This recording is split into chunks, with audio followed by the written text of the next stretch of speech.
வேத புஸ்தகத்தை நாங்கள் எல்லாருமாக எடுத்து வைத்துக் கொள்வோம்.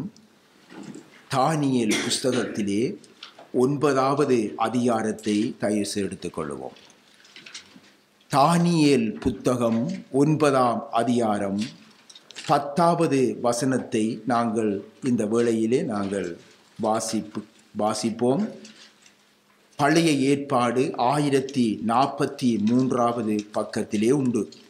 1043 தானியேல் 9ஆம் அதிகாரம் 10ஆம் வசனம். ஆனாலும் எங்கள் தேவனாகிய ஆண்டவரிடத்தில் இரக்கங்களும் மன்னிப்புகளும் உண்டு. ஆனாலும் எங்கள் தேவனாகிய ஆண்டவரிடத்தில் இரக்கங்களும் மன்னிப்புகளும் உண்டு.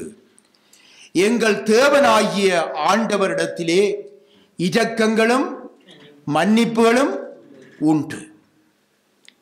தானியேல் தேவனிடத்திலே வேண்டுதல் செய்யும் பொழுது கர்த்தரிடத்திலே கூறிய இந்த வார்த்தை தான் நீங்கள் இப்பொழுது வாசித்த வார்த்தை. எங்கள் தேவனாகிய கர்த்தரிடத்திலே என்ன இருக்கிறதாம்? இரக்கங்களும் மன்னிப்புகளும் உண்டு. அருமையான வார்த்தை. அருமையானவர்களே, உங்களுடைய வேதத்திலே அடையாளமிட்டு வைத்துக் கொள்ளுங்கள். தேவன் மனித உருவிலே இந்த பூமிக்கு இறங்கி வந்த பிரதான நோக்கம் என்ன தெரியுமா? என்ன நோக்கம் சொல்லுங்க. இயேசு அப்பா இந்த பூமிக்கு வந்த நோக்கம் என்ன? நோக்கம் இல்லாம வந்தாரா? ஏதோ ஒரு நோக்கத்தோட வந்திருப்பார். என்னத்துக்காக வேண்டி வந்தார் சொல்லுங்க. ஆமென். அவருடைய நோக்கம் அவருடைய பிறப்பின் பொழுதும் அங்கே தேவதூதர்களால் குறிக்கப்படுகின்றது. அதாவது அவர் தமது ஜனங்களின் பாவங்களை நீக்கி அவர்களை ரட்சிப்பார். பின்ன ஜனங்களுடைய பாவங்களை நீக்கி ரட்சிப்பார். ஆகவே ஒரு இரட்சகராக இந்த பூமிக்கு அவர் இறங்கி வந்தார். ஆகவேதான் நம்முடைய ஆண்டவர் இயேசுவை சிலுவையில் அறைந்து அந்த சிலுவையோடு பூமியிலே தூக்கி நிலை நிறுத்திய பொழுது அவர் அந்த சிலுவையிலே சொல்ல முடியாத அந்த வாதைகளுடன் தொங்கிக் கொண்டிருந்த வேளையில அவருடைய வாயிலிருந்து புறப்பட்டு வந்த வார்த்தை, முதல் வார்த்தை என்ன தெரியுமா? மன்னிப்பின் வார்த்தை. மன்னிப்பின் வார்த்தை. தம்மை இந்த வாதைகளுக்கு உட்படுத்தியவர்களுக்காக மன்னிப்பு, தம்மை இரவிரவாக கொட்டிய வாதையினால் வதைத்தவர்களுக்கு உட்படுத்தியவர்களுக்காக மன்னிப்பு, தம்மை கேலியும் பரியாசமும் செய்தவர்களுக்காக மன்னிப்பு, தம்மேல் துப்பி அவமானப்படுத்தியவர்களுக்காக மன்னிப்பு. எப்படி? பிதாவே இவர்களுக்கு மன்னியும், தங்கள் செய்கிறது இன்னதென்று அறியாதிருக்கிறார்கள். பார்த்தீங்களா? அந்த வேதனையின் மத்தியிலும் மன்னிப்பின் வார்த்தை அவருடைய வாயிலிருந்து வந்ததை நாங்கள் பார்க்கின்றோம். ஆகவேதான் இங்கே தானியேல் சொல்றார், தேவனிடத்திலே இரக்கங்களும் மன்னிப்புகளும் உண்டு.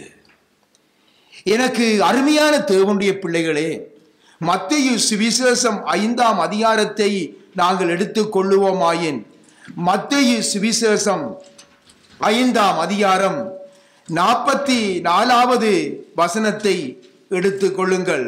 மத்தேயு சுவிசேஷம் 5ஆம் அதிகாரம் 44வது வசனத்திலே, உங்கள் சத்துருக்களை சிநேகியுங்கள், உங்களை சபிக்கிறவர்களை ஆசீர்வதியுங்கள், உங்களை பகைக்கிறவர்களுக்கு நன்மை செய்யுங்கள், உங்களை நிந்திக்கிறவர்களுக்காகவும் உங்களை துன்பப்படுத்துகிறவர்களுக்காகவும் ஜெபம் பண்ணுங்கள் என்று நம்முடைய ஆண்டவர் சொன்னார் அல்லவா? லூக்கா சுவிசேஷத்திலே 6வது அதிகாரத்தை எடுத்து வாசித்து பாருங்கள். லூக்கா சுவிசேஷம் 6ஆம் அதிகாரத்திலே 27யும் 28யும் தயவு செய்து வாசியுங்கள்.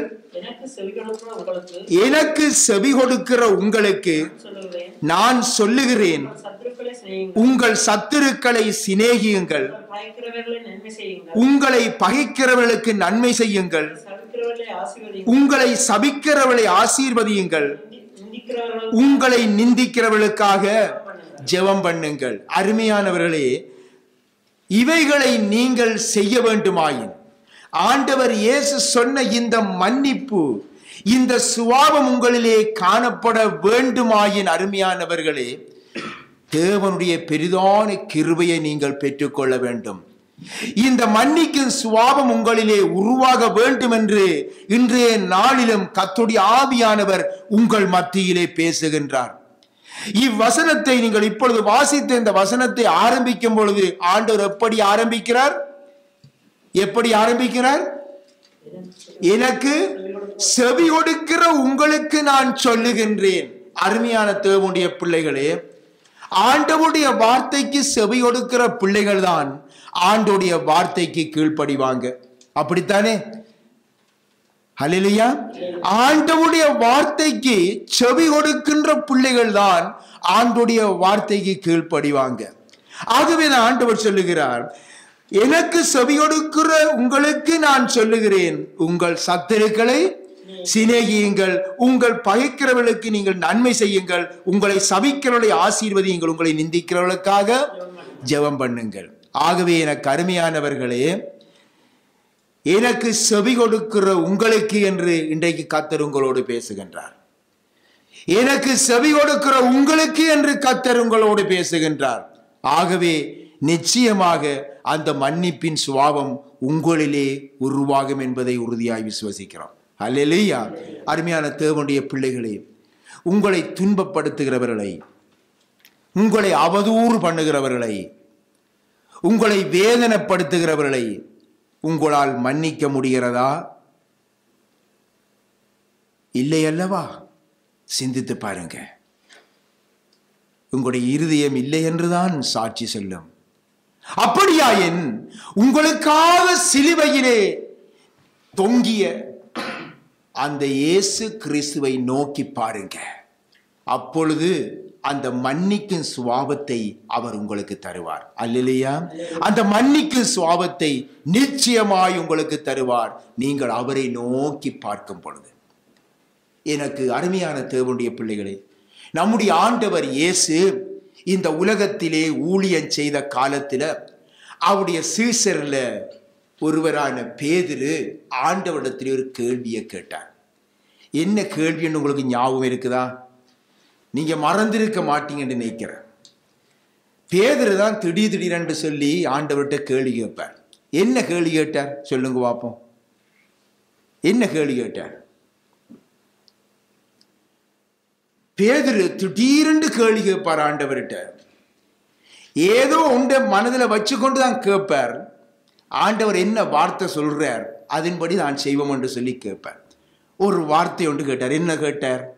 ஆண்டவரே, என் சகோதரன் எனக்கு விரோதமாக குற்றம் செய்து வந்தால் சொல்லுங்க, நான் எத்தனை தரம் மன்னிக்க வேண்டும்?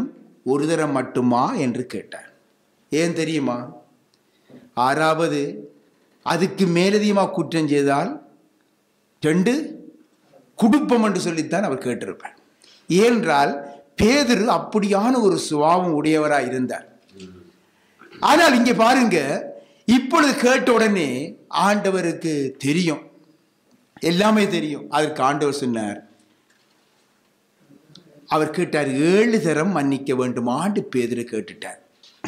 ஏனென்றால் 7 தரம் தானே, 7 தரத்துக்கு பிறகு அடுத்த அலுவலை பார்ப்போம் என்று சொல்லி போட்டு கேட்ட நேரத்தில் ஆண்டவர் சொன்னார், 7 தரம் இல்லையப்பா, 70 தரம் மன்னிக்க வேண்டும், 70 தரம் மன்னிக்க வேண்டும் என்று உனக்கு சொல்லுகிறேன் என்று சொல்லிட்டார். 70 தரம். அது ஏன் 70 தரம் என்று ஆண்டவர் சொன்னார்? அதுக்கு பிறகு மன்னிக்காம விட்டுறோம் என்ற அர்த்தம் சொல்லுங்க. 70 தரம் என்றா அதுக்கு பிறகு மன்னிக்க கூடாது என்று அர்த்தமா? சொல்லுங்களேன். நீ ஆண்டவற்ற பிள்ளைகளா இருக்கிறீங்க, எத்தனை வருஷமா? சொல்லுங்க பாப்போம். 70 தரம். சங்கீதம் 90ல் 10 எடுத்து நீங்க வாசித்து பாருங்க. மோசேயினுடைய ஜெபம் அங்கே இருக்குது. அங்க மோசே சொல்லுகிறார், எங்கள் ஆயுசு நாட்கள் எத்தனை வருஷம்? 70 வருஷம். மிஞ்சினால் 80 வருஷம். அது பிளத்தின் மீதினால 80 வருஷம். ஆனால் ஆயுள் வருஷம் எவ்வளவு சொல்லி சொல்றார்? 70 வருஷம். பின்ன உன்னுடைய ஆயுள் வருஷம் முழுவதுமே நீ மன்னிக்க வேண்டும் என்று பேதுருக்கு சொல்லி போட்டார். இப்ப பேதுரு ஒன்றுமே செய்ய முடியாது. பின்ன வாழ்க்கை பூராகவும் உன் சகோதரன் உனக்கு விரோதமாய் குற்றம் செய்தால் நீ என்ன செய்யணுமா? சொல்லுங்க. மன்னிக்கத்தான் வேண்டும். இதுதான் ஆண்டவர் இயேசு கிறிஸ்து தந்த கற்பனையா இருக்குது. பின் ஆகவே இதனுடைய அர்த்தம் என்ன? 7 எழுபதரம். அதனுடைய அர்த்தம் என்ன? மன்னிப்பதற்கு எல்லையே இல்லை. சில பேர் சொல்லுவோம் அல்லவா, நான் இன்னொரு தரம் மன்னிச்சிட்டேன், 2 தரம் மன்னிச்சேன், இதுக்கு மேல நீ மன்னிக்க மாட்டேன், இதுக்கு மேல நீ கதைச்சி என்றால் அதுக்கு பிறகு மன்னிப்பு இல்லை என்று சொல்லி போடுவாங்க. அது தவறான காரியம். ஆண்டவருடைய பிள்ளைகளுக்கு அவர்கள் தங்களுடைய வாழ்நாள் பூராகவும் அவர்கள் மன்னிப்பு வழங்க வேண்டும் என்பது ஆண்டவர் இயேசுவினுடைய நிபந்தனையாயிருக்கிறது. இவ்விதமாய் சொல்லி ஆண்டவர் அங்கே ஒரு உவமையை அங்கே சொல்லுகின்றார். இதை தொடர்ந்து ஒரு உவமையை அங்கே கற்றுக் கொடுக்கின்றார். அதைத்தான் நாங்கள் மத்தேயு சுவிசேஷத்திலே 18ஆம் அதிகாரத்திலே நாங்கள் காணுகின்றோம். 18ஆம் அதிகாரத்திலே 23 இருந்து நீங்கள் வாசித்து பாருங்கள். வசனம் 23 வாசிங்க பார்ப்போம். எப்படி எனில்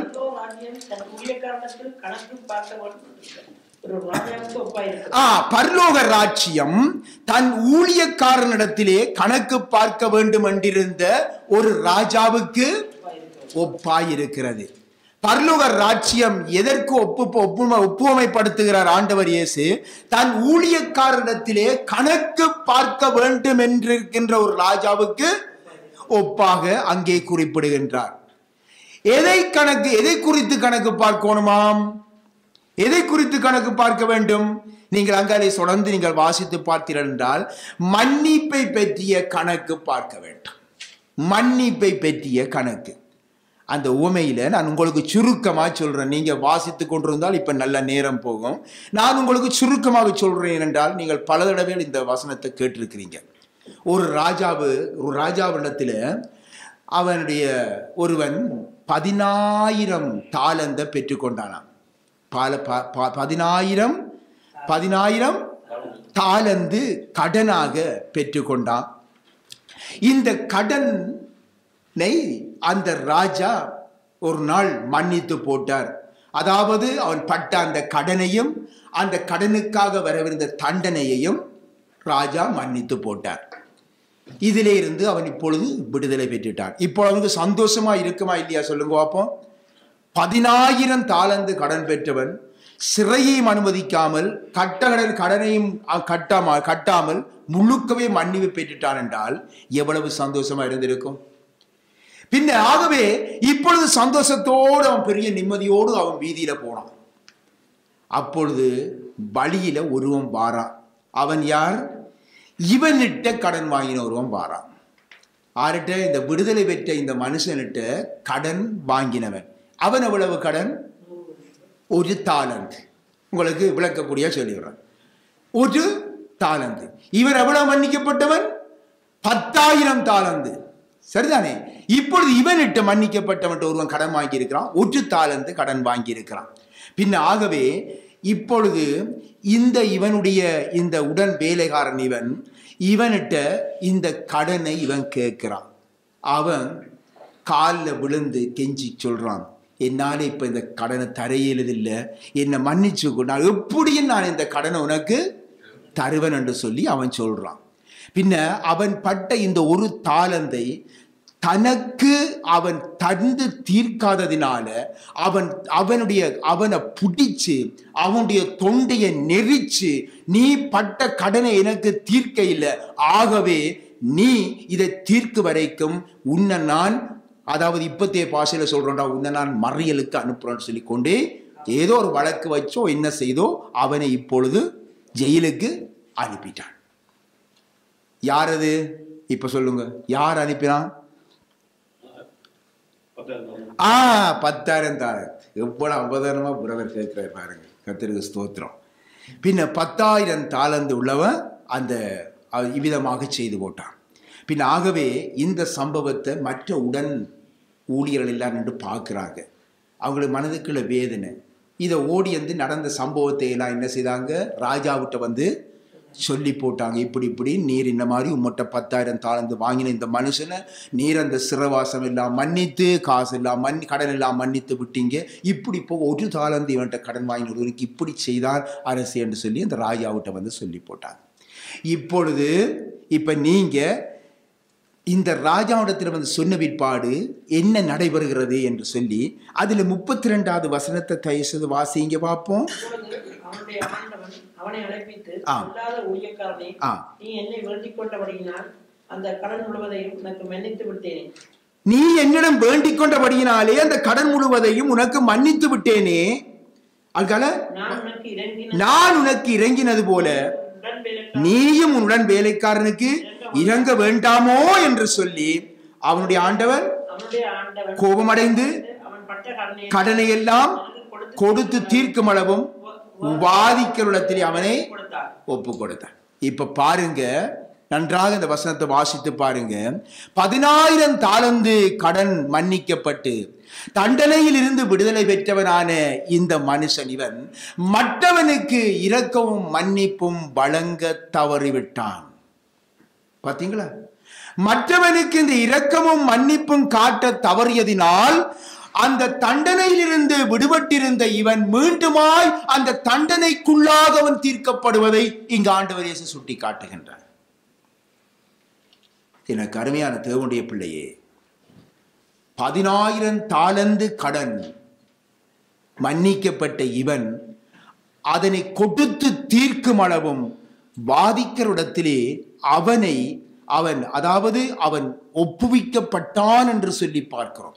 10,000 தாலந்து கடன் மன்னிக்கப்பட்ட இவன் அதனை கொடுத்து தீர்க்கும் அளவும் வாதிக்கிறஇடத்திலே ஒப்புவிக்கப்பட்டான். வாதிக்கிறஇடத்திலே ஒப்புவிக்கப்பட்டான் என்றால் எப்படி இருக்கும் சிந்திச்சு பாருங்க. இந்த நாளில் ஜெயிலில் போட்டிருக்கிறாக்களை எவ்விதமாக அவர்களுடைய உண்மையை எடுக்கிறதுக்கு அவர்களை பலவிதமான வேதனைகளை உண்டு பண்ணி எடுப்பாங்க. அவ்விதமாக வாதிக்கிடத்திலே நாளே ஒப்பு கொடுத்து விடும். பின்ன இந்த உவமையை கூறிவிட்டு ஆண்டவர் இயேசு சொல்லுகின்றார். வசனம் 35வது வசனத்தை வாசிக்க பார்ப்போம். எடுத்தவரை வாசிக்க பார்ப்போம். பிரதர் வாசிங்க பார்ப்போம். நீங்க பிரதர் வாசிங்க. 35வது வசனத்தை வாசிங்க. சரி வாசிங்க. நீங்க ஒரு ஆள் வாசிங்க. நீங்க வாசிங்க 35வது வசனம். சரி, மற்றொரு வாசிக்க மற்றொரு வாசிங்க. என் பரமபிதாவும் உங்களுக்கு இப்படியே செய்வார். நீங்களும் அவன் தன் சகோதரன் செய்த தப்பிதங்களை மனப்பூர்வமாக மன்னியாமல் போனால் என் பரமபிதாவும் உங்களுக்கு இப்படியே செய்வார் என்று சொல்லி ஆண்டவர் இயேசு அங்கே சுட்டி காட்டுகிறார். இது ஒரு மிகவும் பயங்கரமான ஒரு வார்த்தை, மிகவும் ஒரு பயங்கரமான வார்த்தை. மார்க்கு சுவிசேஷத்திலே நீங்கள் 11வது அதிகாரத்தை நீங்கள் எடுத்துக்கொள்ளுங்கள். மார்க்கு சுவிசேஷம் 11ஆம் அதிகாரத்திலே 25 26 தயவு செய்து வாசியுங்கள். நீங்கள் நின்று ஜெபம் பண்ணும் போது ஒருவன் பேரில் உங்களுக்கு யாதொரு குறை உண்டாயிருக்குமானால் பரலோகத்தில் இருக்கிற உங்கள் பிதா உங்கள் தப்பிதங்களை உங்களுக்கு மன்னிக்கும்படி அந்த குறை அவனுக்கு மன்னியுங்கள். நீங்கள் மன்னியாதிருப்பீர்களானால் பரலோகத்தில் இருக்கிற உங்கள் பிதாவும் உங்கள் தப்பிதங்களை மன்னியாதிருப்பார் என்றார். பார்த்தீங்களா அருமையானவர்களே? ஆகவே எனக்கு அருமையான தேவனுடைய பிள்ளைகளே, மன்னித்தல் என்பது பரலோக சட்டமாயிருக்கிறது. இன்றைக்கு இந்த உலக அரசாங்க சட்டத்திற்கு ஒருவன் கீழ்ப்படியாமல் விட்டால் நிச்சயமாக அவன் தண்டனை அனுபவிக்க வேண்டும் என்பது நாம் எல்லாருக்கும் தெரியும். அதே போன்று அருமையானவர்களே, இந்த பரலோக அரசாங்கத்தின் சட்டத்துக்கு கீழ்ப்படியாமல் விடுவது தண்டனையை கொண்டு வரும். ஆகவே அந்த பரலோக ராஜ்யத்தின் சட்டத்துக்கு நாம் அனைவரும் கீழ்ப்படிய வேண்டியது அவசியமாய் இருக்கிறது. ஆகவே எனக்கு அருமையானவர்களே, மற்றவர்கள் உங்களுக்கு செய்த அநியாயங்கள், அவர்கள் உங்களுக்கு செய்த துரோக செயல்களை நீங்கள் மன்னியாமல் உங்கள் மனதிலே நீங்கள் வைத்திருந்தால் தேவன் உங்கள் குற்றங்களையும் அவர் மீண்டுமாய் மனதிலே கொண்டு வந்து அவர் அதை மறவாமல் வைத்திருப்பார். என கருமையான தேவனுடைய பிள்ளைகளே, தேவன் நம்முடைய பாவங்களை மன்னிக்கும் பொழுது அவைகளை எல்லாம் அவர் மன்னித்து அவை அப்படியே மறந்து விடுகிறார் என்று சொல்லி நாங்கள் வேதத்திலே பார்க்கிறோம். ஆனால் நாம் மன்னிக்கப்பட்ட நாம் மற்றவர்களுக்கு அந்த மன்னிப்பை செய்ய தவறுவோமாயின் மீண்டுமாய் அந்த பாவங்களை தேவன் நினைத்தருளுகிறார் என்பதை நாம் இந்த வேத சத்தியத்திலிருந்து அறியக்கூடியதாயிருக்கிறது. என கருமையான தேவனுடைய பிள்ளைகளே, உன்னுடைய குற்றங்கள் மன்னிக்கப்படும்படி நீயும் உன்னுடைய சகோதரன் செய்த குற்றங்களை நீ முழுமனதுடனே மன்னித்து விடு. முழுமனதுடனே மன்னித்து விடு. ஆதியாகமத்திலே நீங்கள் 40ஆம் அதிகாரத்திலே நீங்கள் 15ஆம் அதிகாரத்தை நீங்கள் எடுத்து பார்ப்பீர்களாயின் அங்கே யோசேப்பினுடைய மன்னிப்பின் சுபாவம் அங்கே விளங்குகிறது. பொறாமையினால் அந்நியருக்கு விற்கப்பட்ட யோசேப்பு மட்டுமல்ல, அங்கே போத்திபாருடைய மனைவியினுடைய செயலினால் அங்கே சிறைச்சாலையிலே தண்டனை அனுபவித்துக் கொண்டிருக்கிற இந்த யோசேப்பு அங்கே இந்த வார்த்தையின் மூலத்தை நாம் பார்க்கும் பொழுது அவர் எவ்வளவு ஒரு மன்னிக்கும் சுபாவம் உடையவராய் காணப்பட்டார் என்பதை நாங்கள் அறியக்கூடியதாயிருக்கிறது. ஆதியாகமத்திலே 40ஆவது அதிகாரம் 15வது வசனத்தை வாசிங்க இருக்கா? பார்த்தீர்களா? நான் எபிரேயருடைய தேசத்திலே இருந்து நான் களவாய் கொண்டு வரப்பட்டேன் என்று சொல்லி அங்கே சொல்லுகின்றான். களவாய் கொண்டு வரப்பட்டேன், என்னை இந்த காவல் கிடங்கில் வைக்கும்படி நான் இவ்விடத்தில் ஒன்றும் செய்யவில்லை என்று சொன்னார். பார்த்தீங்களா? அங்கே தன்னை பொறாமையினால் அந்நியருக்கு வித்த சகோதரர்களையோ அல்லது போத்திபாருடைய மனைவியையோ அவர் அங்கே குற்றம் சாட்டவில்லை. காரணம் என்ன தெரியுமா? அவர் பூரண மன்னிப்பை அங்கே கொடுத்து விட்டார் யோசேப்பு. என கருமையான தேவனுடைய பிள்ளைகளே, நீங்களும் இந்த மன்னிக்கும் சுபாவம் உடையவர்களாய் நீங்கள் வளர வேண்டும் என்று தேவன் விரும்புகின்றார். இந்த ஆண்டு முடிய இன்னும் சில நாட்கள் இருக்கின்றன. சில நாட்கள் எண்ணுகின்ற அளவு நாட்கள் இருக்கின்றன. ஆகவே சீக்கிரமாய் அருமையான தேவனுடைய பிள்ளையே, நீ உன்னை ஆராய்ந்து பார். நீ ஆராய்ந்து பார்த்து உன்னால் மன்னிக்க முடியாத ஏதாவது சம்பவங்கள் உன்னுடைய இருதயத்திலே காணப்படுமாயின், உன்னுடைய ஜீவியத்திலே காணப்படுமாயின், உன் இருதயத்திலே இருந்து அதை தூக்கி எறிந்து விடு. ஏனென்றால் பரலோக சட்டம் மன்னிக்கப்பட வேண்டும் என்பது. இந்த மன்னிப்பு உன்னுடைய இருதயத்திலே இல்லாமல் நீ பரலோகத்துக்கு கடந்து செல்ல முடியாது என்ற சத்தியத்தை ஆண்டவர் இயேசு தெளிவாக வெளிப்படுத்துகிறார். ஆகவே பிறக்கவிருக்கும் இந்த புதிய ஆண்டு உன்னை கிறிஸ்துவின் சுபாவம் உடைய ஒரு மனிதனாக, கிறிஸ்துவின் சுபாவம் உடைய ஒரு மனுஷியாக உன்னை காண வேண்டும் என்று ஆண்டவர் இயேசு விரும்புகிறார். மன்னித்தல் என்பது கிறிஸ்துவின் சுபாவம். அருமையானவர்களே, எனக்கு அருமையான தேவனுடைய பிள்ளைகளே, மற்றவர்களின் குற்றங்களை மன்னித்து மறவாதிருப்பவர்களின் ஜீவியமானது மிகுந்த வேதனைக்குரியது, மிகுந்த வேதனைக்குரியது. முன்பு வழங்கப்பட்ட அந்த பாவ மன்னிப்பானது தேவனால் மீண்டும் பெறப்படும் என்பதை மறந்துவிடக்கூடாது. முன்பு விடுதலை பெற்ற தண்டனை மீண்டும் அனுமதிக்கப்படும் என்பதை மறந்துவிடக்கூடாது. அப்பொழுது வாதிக்கிறவனுடைய, அதாவது சாத்தானுடைய கரத்திலே அவன் ஒப்பு கொடுக்கப்படுகின்றான். சாத்தான் பல வாதைகளை அவன் ஜீவியத்திலே கொண்டு வருவான். ஏனென்றால் அவன் அழிப்பதற்கு வருகின்றவன், வேதனைப்படுத்த வருகின்றவன். ஆகவே சாத்தானுடைய ஆளுகை அங்கே காணப்படும். ஆகவே இந்த முன்பு மன்னிப்பு பெற்ற அந்த பாவங்களையும் குற்றங்களையும் அவன் என்ன செய்கின்றான்? மீண்டும் உன்னுடைய நினைவுக்கு கொண்டு வருவான், மீண்டும் கொண்டு வருவான். அதனை சுட்டி காட்டுவான், காட்டி வேதனையை உண்டு பண்ணுவான், நோய்களை அனுமதிப்பான், பலவீனங்களை அனுமதிப்பான். இவ்விதமாக அவன் உவாதைகளை கொண்டு வருவான். பயத்தை உங்களுடைய ஜீவியத்திலே அவன் உண்டு பண்ணுவான். அவமானங்களுக்கு உங்களை அவன் ஒப்பு கொடுப்பான். இவ்விதமாக பிசாசானவன் எவ்விதமாய் உங்களை துன்பப்படுத்த முடியுமோ, அதாவது மன்னிப்பு சுபாவம் இல்லாதவனை, அவன் எவ்வளவு உவாதைப்படுத்த அவன் விரும்புமோ அவ்விதமாக அந்த உவாதைகளுக்கு அவன் உட்படுத்துவான். பிறரை மன்னியாதிருப்பதன் விளைவு மரணம் போன்ற ஒரு உவாதைகளை கூடாகவும் அவன் நடத்தி செல்லுவான். அருமையானவர்களே, ஆம், கடனை கொடுத்து தீர்க்கும் அளவும் உவாதிக்கிறவரிடத்திலே ஒப்பு கொடுக்கப்பட்டு விட்டார்கள் அல்லவா?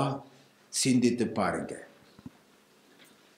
எனக்கு அருமையான தேவனுடைய பிள்ளைகளே, மன்னிப்பை குறித்து இன்றைக்கு உங்களுடைய சுபாவமானது, அதாவது உங்களுடைய சுபாவமானது மற்றவர்களுடைய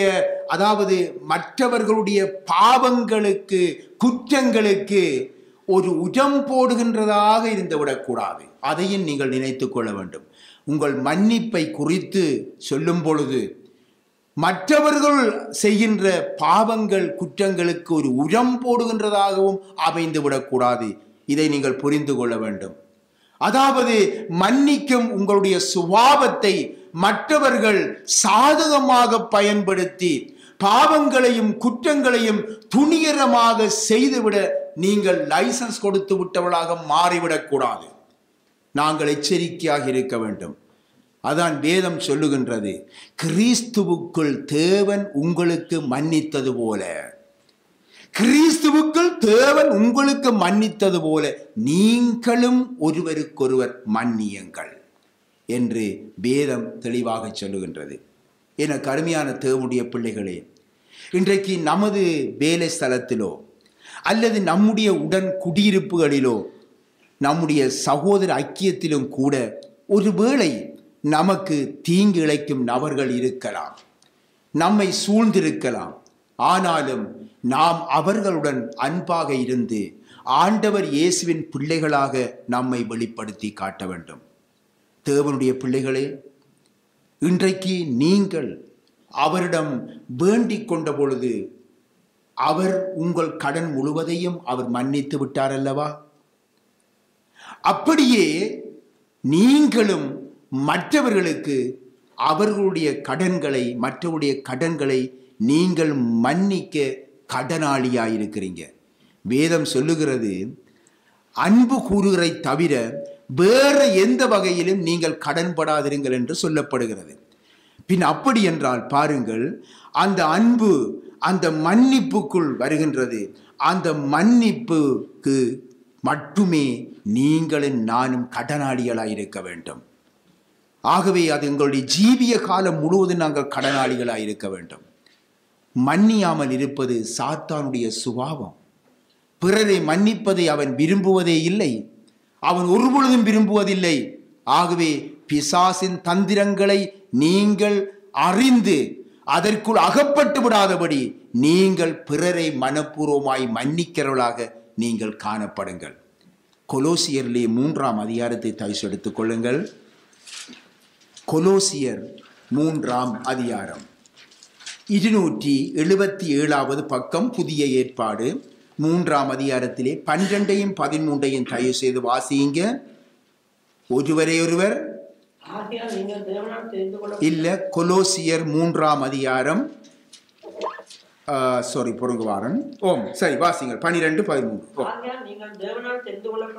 ஆகையால் நீங்கள் தேவனால் தெரிந்து கொள்ளப்பட்ட பரிசுத்தரும் பிரியருமாய் உருக்கமான இரக்கத்தையும் தயவையும் மனத்தாழ்மையையும் சாந்தத்தையும் நேடிய பொறுமையையும் தரித்து கொண்டு ஒருவரை ஒருவர் தாங்கி ஒருவர் பேரில் ஒருவருக்கு குறைபாடு உண்டானால் கிறிஸ்து உங்களுக்கு மன்னித்தது போல ஒருவருக்கொருவர் மன்னியுங்கள். ஆண்டவராகிய இயேசு கிறிஸ்து மன்னித்தது போல மன்னிக்க வேண்டும் என்பதே பரலோகத்தின் பிரமாணமாய் இருக்கிறது. ஆகவே நமக்கு தீமை செய்தவர்களை நாங்கள் தண்டிக்கும்படியாக அல்ல, மன்னிக்கும்படியாக தேவனை நோக்கி வேண்டிக் கொள்ளவே நாம் கடனாளியாக இருக்கின்றோம். அருமையான தேவனுடைய பிள்ளைகளே, இன்றைக்கு நாங்கள் முன்னொரு காலத்தில் பாருங்க, இன்றைக்கு சிலர் நமக்கு தீங்கி செய்து விட்டால், நமக்கு துரோகம் செய்து விட்டால், நாம் மத அமைப்புகளில் இருந்த காலத்தில், சொருவ வழிபாடுகளில் இருந்த காலங்களில், இவ்விதமாக மறுபடியும் பிறக்காத காலத்தில் இவ்விதமாக ஒருவர் பிழைகள் செய்துவிட்டால், தவறுகள் செய்தால், நமக்கு துரோகம் செய்துவிட்டால் நாங்கள் என்ன செய்வோம்? கொண்டு போய் என்ன செய்வோம்? இவனுக்கு ஏதாவது ஒரு நோய் ஒன்று வர வேணும், அல்லது இவனுக்கு ஏதாவது வயிற்றால் அடிக்கணும் என்று சொல்லி அந்தோனியாருக்கு கொண்டு போய் என்ன செய்வாங்க? நேர்த்தி கட்டுறது வளமே தெரியும் எங்களுக்கு. ஆகவே சில நாங்களும் செய்திருக்கிறோம், இல்லையண்டு இல்லை. ஏனென்றால் நேர்த்தி கட்டைகள் என்ன செய்யறது? கொஞ்சம் இறுக்கி கட்டுறது. ஏனென்றால் அவனுடைய கழுத்தை கொஞ்சம் இறுக்கி புடியும் என்று சொல்லி. அருமையானவர்கள், இதெல்லாம் உண்மையான சம்பவம், பொய்யல்ல. ஆனால் நாம சத்தியத்தின் வெளிச்சத்திலே நாங்கள் பார்க்கும் பொழுது நமக்கு தீமை செய்தவர்களை தண்டிக்கும்படியாக அல்ல, மன்னிக்கும்படியாகத்தான் தேவனை வேண்டிக் கொள்ளும்படியாக நாம் கடமைப்பட்டிருக்கிறோம் என்பதை நாங்கள் வேதத்திலிருந்து ஆண்டவர் இயேசு மூலமாக அறிந்திருக்கிறோம். ஆகவே எனக்கு அருமையான தேவனுடைய பிள்ளைகளே, நம்முடைய ஆண்டவர் இயேசு பிதாவே இவர்களை மன்னியும். ஆக தவசு காலத்துல நாங்க போய் நின்று என்ன செய்வோம்? உள்ள நாட்டு சிலுவப்பாதையெல்லாம் சுத்தி பிதாவே இவர்களுக்கு மன்னியும் என்ற வார்த்தைகள்ல எல்லாம் நாங்க என்னெல்லாம் தியானம் எல்லாம் செய்திருக்கிறோம் தான். ஆனா அங்கால அடுத்த நிமிஷம் பக்கத்துல அங்கால பார்ப்போம், அரசவத்தியார் அல்லது சகாய மாதா இருந்தா அவங்களுடைய நேர்த்தியை கட்டுவோம். அந்த பக்கத்துல இருக்கிறான், இவன் இந்த மாதிரி என்ன களவெடுத்துட்டான் அல்ல கோழி களவெடுத்துட்டான், இவனுக்கு ஒரு கொண்டு இறுக்கி விடும். அவனுக்கு எதுவும் தற்செயலாக கஷ்ட காலத்துக்கு அவனுக்கு எதுவும் வைத்தால் அடிச்சுட்டா நான் நேர்த்தி கட்டித்தான் அவனுக்கு அடிக்குதுன்னு சொல்லிக்கொண்டு அதில் சந்தோஷப்படுற நாங்கள் அவன் இருந்துடும் கடமை. அருமையான தேவனுடைய பிள்ளைகளே, பிதாவே இவர்களுக்கு மன்னியும். அதான் ஆண்டவர் சொன்னார், என்னை ஆண்டவரே ஆண்டவரே என்று சொல்லியும் நீங்கள் நான் சொன்ன வார்த்தையின்படி நடக்காமல் இருக்கிறது என்ன என்று சொல்லி வேதனையோட கேட்கிறார். இப்பதான் அருமையானவர்களே அந்த வார்த்தையில வெளிச்சம் நமக்கு விளங்குது. ஆகவே பிதாவே இவர்களுக்கு மன்னியும் என்று தமது கொடிய சத்துருக்களுக்காக பரிந்து பேசிய தேவனுடைய ஜனம்தான் நானும் நீங்களும். இயேசுவின் பிள்ளைகள் நீங்களும் நானும். ஆண்டவர் இயேசு கிறிஸ்து இருக்கிற இடத்துல நாம் ஒரு நாள் இருக்க போகிறது நீங்களும் நானும். ஆகவே அந்த மன்னிப்பின் சுபாவம் நமக்கு ஆண்டவர் இப்பொழுது எங்களுக்கு கற்றுத்தந்திருக்கிறார், எங்களுக்கு நினைவூட்டி இருக்கிறார். ஆகவே நாம் அதற்கு ஒப்பு கொடுத்து நாங்கள் வாழுவோம். அருமையானவர்களே, இப்பொழுது நாங்கள் ஜெபத்தோடு சிறிது நேரம் எழுந்திருப்போம். ஒன்றாக எங்களுடைய வாய்ப்பட நாங்கள் ஆண்டவர் கற்றுத்தந்த அந்த ஜெபத்தை நாங்கள் சொல்ல போறோம். மத்தேயு சுவிசேஷத்திலேயே அது 6ஆம் அதிகாரத்தில் ஆண்டவர் நமக்கு கற்று தந்திருக்கிறார். அந்த ஜெபம், பரலோகத்தில் இருக்கிற எங்கள் பிதாவே. எல்லோருமாக சேர்ந்து என்னோடு சேர்ந்து கண்களை மூடிய வண்ணமாக நீங்கள் இந்த ஜெபத்தை சொல்லுங்கள் ஒரே வாய்ப்பட. பரலோகத்தில் இருக்கிற எங்கள் பிதாவே, உம்முடைய நாமம் பரிசுத்தப்படுவதாக, உம்முடைய ராஜ்யம் வருவதாக, உம்முடைய சித்தம் பரமண்டலத்திலே செய்யப்படுகிறது போல பூமியிலேயும் செய்யப்படுவதாக. எங்களுக்கு வேண்டிய ஆகாரத்தை இன்று எங்களுக்கு தாரும். எங்கள் கடனாளிகளுக்கு நாங்கள் மன்னிக்கிறது போல எங்கள் கடன்களை எங்களுக்கு மன்னியும். எங்களை சோதனைக்குட்பட பண்ணாமல் தீமை நின்று எங்களை காத்துக்கொள்ளும். ராஜ்யமும் வல்லமையும் மகிமையும் என்றென்றைக்கும் உம்முடையவைகளே. ஆமேன். அருமையான தேவனுடைய பிள்ளைகளே, மன்னிப்பின் சுபாவம் நம்மிலே உருவாக தேவன் இந்த வேளையிலே இந்த வார்த்தையின் மூலம் உங்களோடு பேசியிருக்கிறார். ஆகவே நாம் எங்களை முற்றும் முழுதாக ஆண்டோடைய வார்த்தைக்கு நாங்கள் ஒப்பு கொடுப்போம்.